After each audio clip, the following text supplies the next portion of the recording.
Hello दोस्तों, नमस्कार। मैं अरविंद सर आप सभी का एक बार फिर हार्दिक स्वागत करता हूं अपने चैनल पर।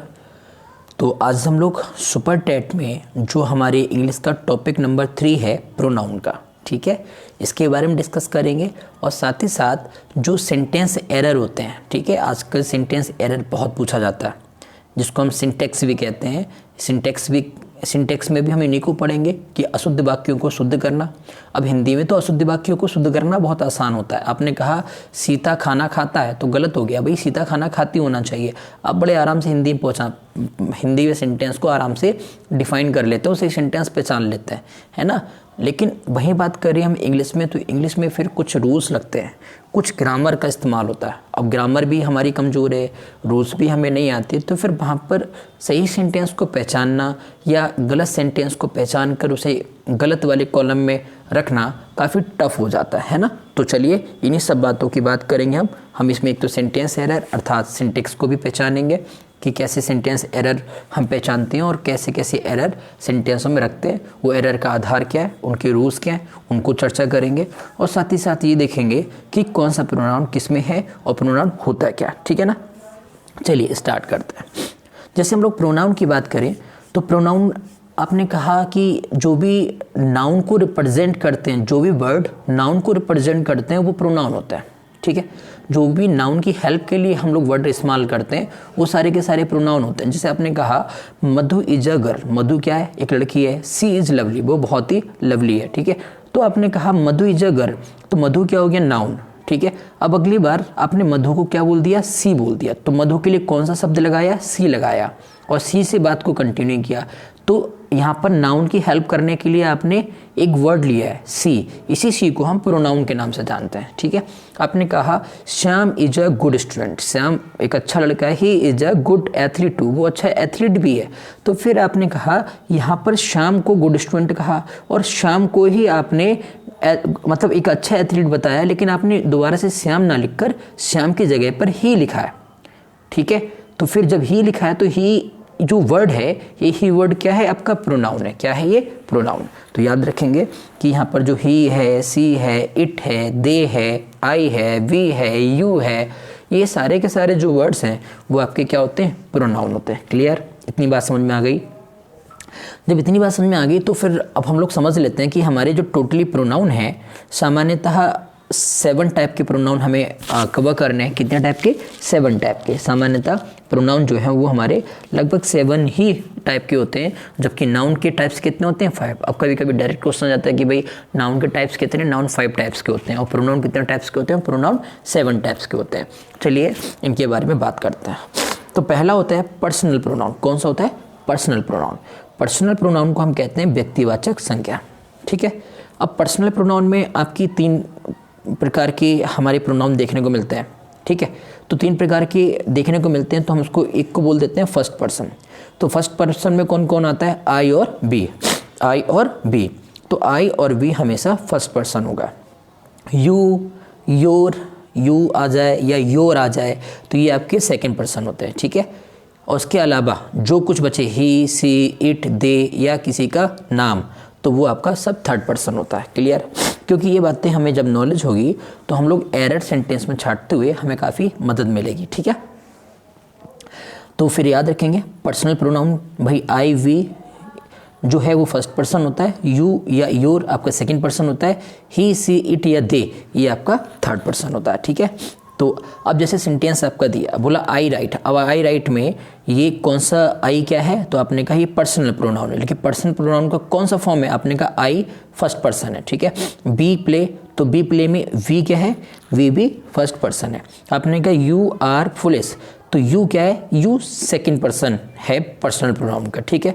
आपने कहा योर वॉच, तो यू या योर मैंने आपसे कहा सेकंड पर्सन में आते हैं, सेकंड पर्सन में आते हैं, तो ये योर भी क्या है, आपका सेकंड पर्सन प्रोनाउन है, ठीक है, सेकंड पर्सन का पर्सनल प्रोनाउन है। आपने कहा ही इज बॉय, तो ही क्या है, ही आपका थर्ड पर्सन है। तो ऐसे करके कभी कभी सेंटेंस बना देते हैं, अंडरलाइन कर देते हैं और पूछ लेते हैं कि भाई बताओ कि कौन सा फर्स्ट पर्सन है, कौन सा सेकंड पर्सन है, कौन सा थर्ड पर्सन है, या पर्सनल प्रोनाउन का कौन सा पर्सन लिखा हुआ है ये, ठीक है। ऐसे भी सेंटेंस, लेकिन इतने इजी चीज़ें पूछेंगे नहीं, सामान्यतः ये आपकी नॉलेज के लिए है, ठीक है।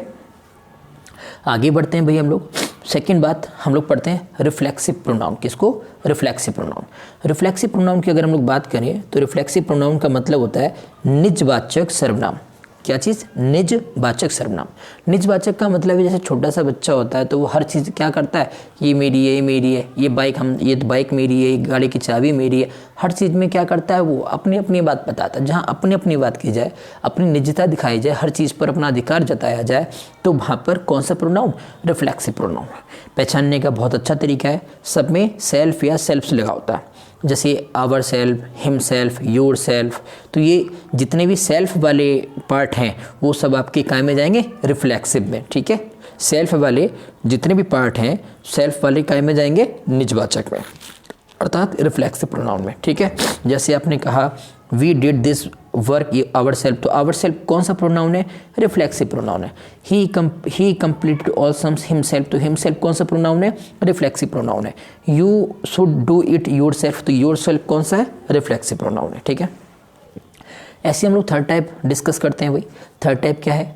Demonstrative pronoun. डिमॉन्स्ट्रेटिव मतलब किसी चीज़ को संकेत करना। संकेत करना, आपने बोला दिस इज डॉग, अब आपने डॉग की तरफ उंगली की और बोला ये डॉग है।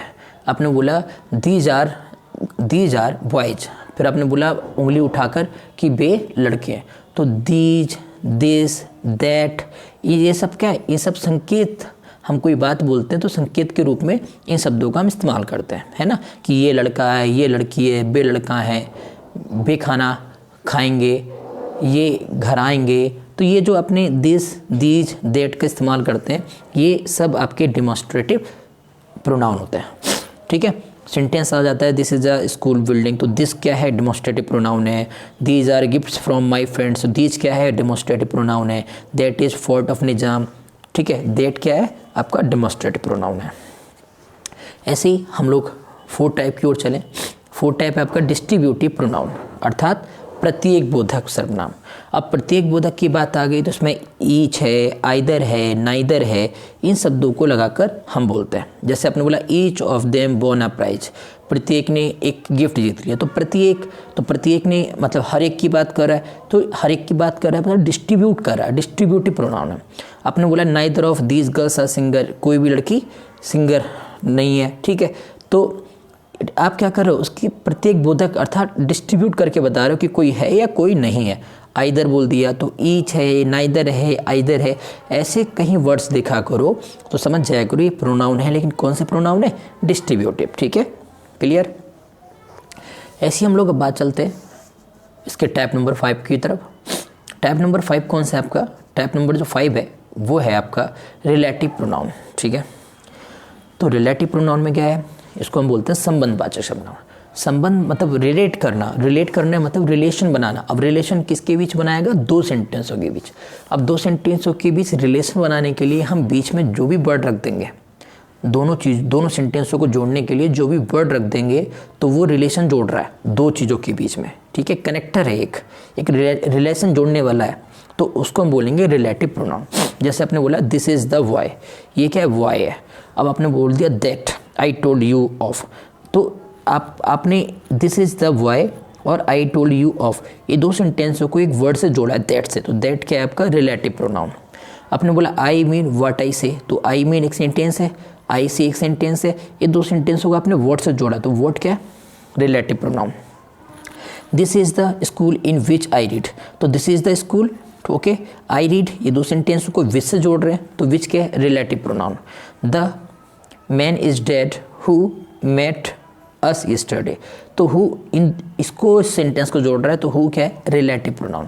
रिलेटिव प्रोनाउन का मतलब है संबंध बनाना, और संबंध बनाने वाला क्या करता है? दो सेंटेंसों को आपस में जोड़ेगा। ठीक है, 6 टाइप होता है इसका इंटेरोगेटिव प्रोनाउन।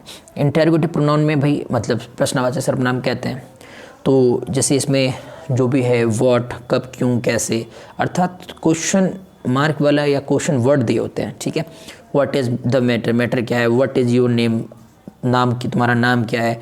तो ये क्वेश्चन पूछने वाले जितने भी क्वेश्चन पूछने के लिए हम क्वेश्चन वर्ड का इस्तेमाल करते हैं वो सब इंटेरोगेटिव प्रोनाउन में आते हैं। ठीक है, इंडेफिनिट प्रोनाउन में क्या होता है? इंडेफिनिट प्रोनाउन में अनिश्चयवाचक सर्वनाम, मतलब कोई चीज़ निश्चित ना हो। अब आपने कहा सम आर बॉर्न फूल्स, कुछ लोग पैदा ही होते हैं कैसे? मूर्ख पैदा होते हैं। कुछ लोग, कौन कुछ लोग, कुछ से पता चल रहा है ना, कोई फिक्स नहीं है, डेफिनेट नहीं है किन लोगों की बात कर रहा है ना, डेफिनेट नहीं है, तो ये कैसा हो गया, इंडेफिनेट हो गया। तो सम क्या है, इंडेफिनेट है। तो सम एक वर्ड है लेकिन प्रोनाउन है, कौन सा प्रोनाउन है, इससे कुछ कोई डेफिनेट नहीं हो पा रही है कि कौन लोग, कुछ लोग, है ना, तो ये आपका इंडेफिनेट हो गया। आपने बोला one must be devoted to one's country, तो अब ये जो वन इस्तेमाल किया आपने, ठीक है, तो वन क्या है, ये भी इंडेफिनेट है। वन माने मतलब जो भी डिवोटेड होता है खुद की कंट्री के लिए या होना चाहिए, तो ये जो या वो, अभी पता नहीं है कौन जो है कौन वो है। फ्यू माने थोड़े से, वन आपका लगा दिया, फ्यू लगा दिया, ठीक है, ये सब आपके इंडेफिनिट प्रोनाउन है। इनसे ये पता नहीं चल रहा है कि प्रॉपर किसके बारे में बात की जा रही है, ठीक है, तो ऐसे वर्ड्स आपके इंडेफिनिट प्रोनाउन में चले जाएंगे, ठीक, ओके। अब हम लोग इसी चीज़ को थोड़ा सा आगे की ओर चलते हैं और आगे की ओर चलते हैं और हम लोग समझते हैं कि एक्चुअली में जो प्रोनाउन का अब कुछ एरर्स को निकालना सीखते हैं, ठीक है, कि कैसे करके हम एरर को छांटते हैं। अब एरर को छांटने का तरीका क्या है भाई, समझते हैं। अब एरर को छांटने का सिंपल सा कॉन्सेप्ट है। अब जैसे सबसे पहले तो आपको प्रोनाउन टेबल पता होनी चाहिए, ठीक है, क्या पता होना चाहिए, प्रोनाउन टेबल। प्रोनाउन टेबल में बात करें, जैसे मैंने आपसे कहा कि आई और वी आपका फर्स्ट पर्सन होता है, यू या योर या फिर दोज भी कह सकते हो, ठीक है, तो ये भी आपका सेकंड पर्सन होता है। ही, सी, इट, दे और नाउन आ जाए कोई भी, तो ये सब आपके थर्ड पर्सन में चले जाता है, ठीक है। अब सवाल ये आया कि इसका ऑब्जेक्टिव क्या होता है। अब आप देखा होगा जब आप एक्टिव पैसिव पढ़ते हो या फिर कोई एरर छांटते हो तो वहाँ रूल लिखा होता है इसके सब्जेक्ट जगह ऑब्जेक्ट लगाएंगे, ऑब्जेक्ट जगह सब्जेक्ट लगाएंगे, तो फिर वहाँ पे आपको तकलीफ हो जाती है जब आपको ऑब्जेक्ट फॉर्म याद नहीं होती, ठीक है। तो मैं आपको बोलूँगा कि आप एक स्क्रीनशॉट लेके इसको पहले लर्न कर लें, उसके बाद आप एरर को सॉल्व करना शुरू करेंगे, ठीक है। तो जैसे मैं अगर बात करूँ इसी चीज़ की, तो आई का ऑब्जेक्टिव होता है मी, आई के साथ ऑब्जेक्टिव फॉर्म क्या आता है, मी, वी के साथ अस आता है, यू के साथ यू रहता है, दोस्त के साथ दीज हो जाता है, ही के साथ हिम, सी के साथ हर, इट की जगह पे इट, दे की जगह पे देम, और नाउन तो नो चेंज होता ही है, ठीक है। अब मैं आपसे बोलूँ इसकी पॉजिटिव एडजेक्टिव क्या है, एडजेक्टिव मतलब विशेषता, है ना। अब याद रखेंगे जब भी पॉजिटिव एडजेक्टिव लगाने की बात आएगी तो आई के साथ माई, जैसे डायरेक्ट इनडायरेक्ट पढ़ते हैं या आप एक्टिव पैसिव पढ़ते हैं, तो इस टेबल का इस्तेमाल सबसे ज़्यादा वहाँ होता है। और जब आप एरर निकाल रहे होते हैं सेंटेंस में, तो आपको नॉलेज जब भरपूर नहीं होती तो फिर आपको छोटी छोटी बातें दिक्कत करती हैं और फिर ना तो कोई रूल समझ में आता है और ना फिर आप उस एरर को सही कर पाते हैं। तो यहाँ पर याद रखेंगे आप, ठीक है, कि जो पॉजिटिव एडजेक्टिव है और पॉजिटिव एडजेक्टिव और पॉजिटिव प्रोनाउन, तो पॉजिटिव एडजेक्टिव आई का माई हो जाता है, वी का आवर हो जाता है, यू का योर्स रहता है, दोस्त का दे हो जाता है, ही का धीज हो जाता है, सी का हर, इट का इट्स और दे का देयर। लेकिन वहीं बात करें पॉजिटिव प्रोनाउन की, तो पॉजिटिव प्रोनाउन की बात अगर हम लोग करें तो पॉजिटिव प्रोनाउन में आप याद रखेंगे कि आई का माइन, आई के साथ माइन का इस्तेमाल होता है, और वी का आवर्स हो जाता है, यू का योर, दोस्त का थाइन, और ही का हिज, सी का हर्स, ठीक है, और इट नो चेंज रहता है, दे का देयर्स हो जाएगा। वहीं हम सेल्फ फॉर्म की बात करें तो जैसे आपको पता है माई के साथ माई सेल्फ लगा दिया आपने, आवर का साथ आवर सेल्फ लगा दिया, ठीक है, यू के साथ योर सेल्फ लगा दिया, दे के साथ दे सेल्फ लगा दिया, ही के साथ हिम सेल्फ लगा दिया, सी के साथ हर सेल्फ लगा दिया, इट के साथ इट सेल्फ और दे के साथ देम सेल्फ। तो ऐसे करके ये कुछ टेबल है जिसको आप पहले लर्न कर लेंगे, जब लर्न हो जाएगी टेबल तब आप सेंटेंस को समझ पाएंगे। चलिए स्टार्ट करते हैं। Correct the following sentences, sentence को करेक्ट बताना कि कौन सा सेंटेंस करेक्ट है, कौन सा सेंटेंस करेक्ट नहीं है, ठीक है। अब कह रहे हैं you and me helped Mohan, क्या ये सेंटेंस करेक्ट है? You and I helped Mohan, या ये सेंटेंस करेक्ट है? तो मैं आपको पहला रूल बता दूं,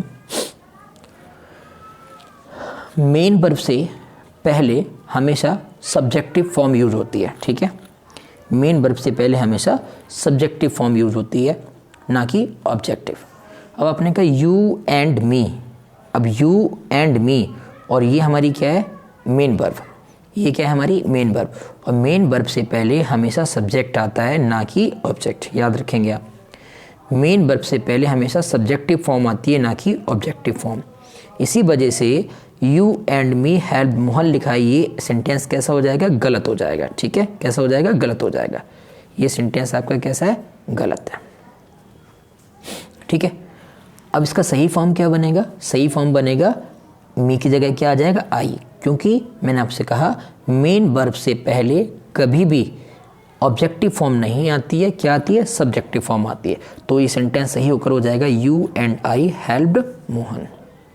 ठीक है, ऐसे हम लोग बात करें रूल नंबर 2 की ओर। अब जैसे आपने कहा Mohan gave she and I some books.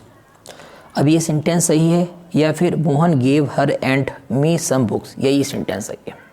अब हम लोग तुक्का लगाते हैं कि पता नहीं कौन सा सेंटेंस सही हो जाए, तो ऐसा नहीं करना है भाई, पूरे रूल के साथ समझना। हमेशा याद रखना, जैसे मैंने आपसे कहा कि किसी भी मेन वर्ब से पहले हम ऑब्जेक्टिव फॉर्म ना लगा के सब्जेक्टिव लगाते हैं, ठीक ऐसे ही याद रखेंगे मेन वर्ब के बाद कभी भी सब्जेक्टिव फॉर्म ना आकर ऑब्जेक्टिव फॉर्म आती है। तो इन्होंने देखो सी सब्जेक्टिव फॉर्म और आई सब्जेक्टिव फॉर्म रख दिया है, जबकि सब्जेक्ट की जगह क्या होना चाहिए, ऑब्जेक्टिव होना चाहिए। तो इस सेंटेंस में क्या होना चाहिए, मोहन गेव, सी का हो जाना चाहिए हर, एंड आई का हो जाना चाहिए मी। ठीक है, याद रखेंगे मेन वर्ब के बाद कभी भी सब्जेक्टिव फॉर्म का इस्तेमाल नहीं होता, किसका होता है, ऑब्जेक्टिव फॉर्म का। तो Mohan gave her and I का हो जाएगा मी सम बुक्स। ठीक है, तो ये सेंटेंस आपका गलत है और ये सेंटेंस आपका सही है, याद रखेंगे। ठीक है, ये सेंटेंस आपका गलत है और ये सेंटेंस आपका सही है। अब अगला सेंटेंस आप बताएंगे कि सही है या गलत है। ठीक है, थोड़ा टाइम ले लीजिए चाहे आप। कह रहा है you and her played well yesterday. अभी बताइए सेंटेंस गलत है तो क्यों, और you and she played well yesterday या सही है तो क्यों। चलिए ध्यान देते हैं। आपने कहा सर मेन वर्ब से पहले कभी भी ऑब्जेक्टिव फॉर्म नहीं आती है, तो कौन सी फॉर्म आती है, मेन वर्ब से पहले सब्जेक्टिव और मेन वर्ब के बाद ऑब्जेक्टिव। तो मेन वर्ब से पहले तो उन्होंने ऑब्जेक्टिव रख दिया, जबकि होना क्या चाहिए, सब्जेक्टिव। तो ये सेंटेंस आपका गलत हो जाएगा। क्यों, क्योंकि हर का सब्जेक्टिव क्या होता है, सी। तो यहाँ पर हर की जगह पे सी लगा दोगे तो ये सेंटेंस आपका करेक्ट हो जाएगा। ठीक है, ओके। अब हम लोग बात करते हैं नेक्स्ट सेंटेंस की ओर। जैसे पजेसिव एडजेक्टिव कभी भी दिया हुआ है, पजेसिव एडजेक्टिव मतलब मैं आपसे कह रहा हूँ जैसे माई है, आवर है, योर्स है, हिज है, हर है, दियर है, ये सब आपके पजेसिव एडजेक्टिव होते हैं। तो पजेसिव एडजेक्टिव के साथ हमेशा नाउन का होना ज़रूरी है। अगर पजेसिव एडजेक्टिव के साथ नाउन नहीं लिखा है तो सेंटेंस गलत पढ़ा जाएगा। ठीक है, और अगर पजेसिव प्रोनाउन है, पजेसिव प्रोनाउन का मतलब माइन, आवर्स, योर। ठीक है, तो ये जो माइन लगा दिया आपने, तो माइन है, आवर्स है, तो योर है, ये सब आपके पजेसिव प्रोनाउन हो जाते हैं और इनके साथ नाउन लगाने की कोई आवश्यकता नहीं होती। जैसे मैं सेंटेंस से समझूँ, दिस पेन इज माई, तो माई के आगे कोई नाउन होना चाहिए, क्या होना चाहिए, नाउन होना चाहिए। अब ये आधा अधूरा सेंटेंस दिख रहा है, दिस पेन इज माई, तो ये सेंटेंस आधा अधूरा दिख रहा है, तो ये आपका क्या है, पजेसिव एडजेक्टिव है, इसके बाद नाउन का होना कंपलसरी है और है नहीं, इसलिए सेंटेंस रॉन्ग हो जाएगा। आगे देखें, दिस इज माई पेन, तो ये सेंटेंस में देखिए माई के बाद पेन लगा दिया, माई के बाद क्या लगा दिया, पेन, मतलब माई का जो नाउन है हमारे पास, इसके लिए ये सेंटेंस क्या हो जाएगा, सही हो जाएगा। या इसी सेंटेंस को हम लिख सकते थे, दिस पेन इज माइन, क्या लिख सकते थे, दिस पेन इज माइन। अब समझिए माइन क्या है आपका, पजेसिव प्रोनाउन, और पजेसिव प्रोनाउन बिना नाउन के लिखे जाते हैं। ठीक है, तो माइन के बाद किसी नाउन की आवश्यकता नहीं है, मतलब सेंटेंस एकदम करेक्ट है, कोई दिक्कत नहीं है। ठीक, अब किस तरह की एरर मिलते हैं देखने को, जैसे अगला एक रूल है आपका कि सेल्फ फॉर्म वाले याद रखेंगे, सेल्फ फॉर्म का जब भी प्रयोग करेंगे तो वर्ब के पहले सब्जेक्ट के रूप में कभी नहीं करेंगे। ठीक है, सेल्फ फॉर्म का जो प्रयोग है वर्ब के पहले सब्जेक्ट के रूप में कभी नहीं करते, कभी भी नहीं करते हैं। जैसे मैं आपको सेंटेंस लिख दिखाऊं, तो सेंटेंस है कि my self have helped her brother well. ठीक है, my self have helped her brother well. अब देखिए मैंने आपसे कहा सेल्फ फॉर्म, माई सेल्फ हो, हर सेल्फ हो, हिम सेल्फ हो, जितने भी सेल्फ फॉर्म है इनका इस्तेमाल कभी भी सब्जेक्ट की जगह पर नहीं करता है, और इन्होंने सब्जेक्ट की जगह पे माई सेल्फ रखा है, इसलिए ये सेंटेंस आपका कैसा हो जाएगा, ये सेंटेंस आपका हो जाएगा गलत। कैसा हो जाएगा भाई, गलत हो जाएगा। ठीक है ना, तो मैं इसको कट मार दे रहा हूँ कि ये सेंटेंस वेल वाला कैसा आपका गलत है। तो क्या होना चाहिए, माई सेल्फ की जगह सब्जेक्ट होना चाहिए। माई सेल्फ का सब्जेक्ट क्या होता है, आई, और जब हम आई लगा के सेंटेंस को पढ़ेंगे तो सेंटेंस हमारा ठीक हो जाएगा। Okay okay. अब कभी कभी क्या करते हैं कि सेंटेंस में इम्फेटिक प्रोनाउन क्या है या रिफ्लेक्सिव प्रोनाउन क्या है, इसकी बड़ी कन्फ्यूजन हो जाती है। तो याद रखना कि इम्फेटिक प्रोनाउन हम उसको कहेंगे, ठीक है, किसको कहेंगे, इम्फेटिव प्रोनाउन जो है आपको कहाँ मिलेगा, वो आपको सब्जेक्ट के तुरंत बाद मिलेगा। जहाँ भी सब्जेक्ट दिया, सब्जेक्ट के तुरंत बाद अगर कोई प्रोनाउन का इस्तेमाल हुआ है तो समझ जाना वो इम्फेटिक है। और मेन वर्ब के ऑब्जेक्ट के रूप में अगर इस्तेमाल हुआ है तो वो रिफ्लेक्सिव है। जैसे सेंटेंस में आपको बोल के समझा रहा हूँ, he himself came in this city. तो इसमें जो हिमसेल्फ आपका क्या है, प्रोनाउन है, तो हिमसेल्फ का इस्तेमाल किया। तो हिमसेल्फ के तुरंत बाद हिमसेल्फ जो है वो सब्जेक्ट के तुरंत बाद आया। सब्जेक्ट क्या, ही के तुरंत बाद प्रोनाउन आया हिमसेल्फ का। ठीक है, तो सब्जेक्ट के तुरंत बाद आपको हिमसेल्फ मिला है, तो ये हिमसेल्फ यहाँ पर कौन सा प्रोनाउन होगा, ये आपका इम्फेटिक प्रोनाउन होगा। कौन सा होगा, इम्फेटिक। ठीक है, याद रखेंगे, ये आपका कौन सा प्रोनाउन होगा, इम्फेटिक होगा। तो मैं इसको टिक कर सकता हूँ। ठीक है, मैं आपको बता दूँ ये कौन सा प्रोनाउन होगा, इम्फेटिक होगा। ऐसे ही बात करें हम लोग, he availed himself in our there. ठीक, तो यहाँ पर देखिए तुरंत सब्जेक्ट के बाद हिमसेल्फ का इस्तेमाल नहीं हो रहा है, तुरंत सब्जेक्ट के बाद हिमसेल्फ का इस्तेमाल नहीं हो रहा है, तो फिर यहाँ पर जो हिमसेल्फ है वो आपका क्या हो जाएगा, वो आपका रिफ्लेक्सिव हो जाएगा। क्या हो जाएगा, रिफ्लेक्सिव हो जाएगा। ठीक है, ऐसे ही थोड़ा सा ध्यान दें हम लोग, कभी पूछ लेते हैं इम्फेटिक और रिफ्लेक्सिव, तो याद रखेंगे इम्फेटिक का कौन से प्रोनाउन होंगे, कौन से सेल्फ वाले होंगे, जो सब्जेक्ट के तुरंत बाद मिले। रिफ्लेक्सिव कौन से होंगे, सब्जेक्ट के तुरंत बाद नहीं मिलेंगे। ठीक है, ऐसी नेक्स्ट रूल है, यदि दो या दो से अधिक कोई पर्सन्स हो, ठीक है, और प्रोनाउन आ जाए तो हम लोग क्या करेंगे, पर्सन्स का मतलब है फर्स्ट पर्सन, सेकंड पर्सन और थर्ड पर्सन से। ठीक है, अब जैसे सेंटेंस लिखा है आई, यू एंड ही। अब आप जानते हैं आई कौन सा पर्सन है, फर्स्ट पर्सन है, यू कौन सा पर्सन है, सेकंड पर्सन है, ही कैसा पर्सन है, थर्ड पर्सन है। अब ये सेंटेंस दिया I, you and he played cricket well, तो याद रखेंगे इसका जो कोड है 231। क्या कोड याद रखेंगे, 231। मतलब सेकंड पर्सन पहले होना चाहिए, थर्ड पर्सन सेकंड नंबर पे होना चाहिए और फर्स्ट पर्सन तीसरे नंबर पे होना चाहिए। तो भाई 231 कोड बोला है मैंने, तो सेकंड पर्सन यू है तो यू पहले होना चाहिए, फिर 231 में 3 आ जाएगा दूसरे नंबर पे, तो थर्ड पर्सन सेकंड नंबर पे होना चाहिए, और फिर 231 कोड में 1 आ गया ना, तो फर्स्ट पर्सन कहाँ होना चाहिए, थर्ड नंबर पे। मतलब 2 3 1 third person, sorry second person, third person, first person. अगर ये फॉर्म आप बना के लिखते हो, ठीक है, तो इस हिसाब से आप याद रखना। अब जैसे मैंने कहा I, you and he played cricket well, तो ये सेंटेंस कैसा हो जाता है, ये गलत हो जाता है। लेकिन आपने अगर यहाँ पर कॉन्सेप्ट फॉलो हुआ है 231 का रूल, 231 का रूल का मतलब है सेकंड पर्सन, थर्ड पर्सन और फर्स्ट पर्सन, तो ये सेंटेंस आपका ठीक हो जाएगा। ओके, याद रखेंगे, इस तरह के एरर भी सामान्यतः एग्जाम में देखने को मिल जाया करते हैं। अब इसी क्रम में हम लोग आगे की ओर बढ़ते हैं और आगे की ओर बढ़ते हैं, जैसे देखने को मिलेगा आपको कि अब कुछ सेंटेंसों में हम लोग रूल नंबर 123 का इस्तेमाल करते हैं, उसमें 231 का कर रहे थे, मतलब second person, third person, first person. अब कुछ में हम लोग 1 2 3 अर्थात 123 रूल का इस्तेमाल कर लेते हैं, तो वो किस में करता है, सवाल ये आ जाता है। वो हम लोग करेंगे जब सेंटेंस में हमें पता हो कि भूलने का भाव हो रहा है या कोई गलती हो रही है उस सेंटेंस में, ऐसा पढ़ के हमें महसूस हो रहा है कि उसमें कोई चीज़, कोई काम करने से भूल जा रहा है, कोई क्राइम कर दे रहा है, कोई गलती कर दे रहा है, ठीक है, या तो ऐसी कहीं फीलिंग व्यक्त हो रही है उस सेंटेंस के माध्यम से, तो उसमें हम लोग रूल नंबर 231 की जगह रूल नंबर 123 का इस्तेमाल कर लेते हैं और सेंटेंस को सही कर लेते हैं। जैसे लिखा है you, he and I R criminals.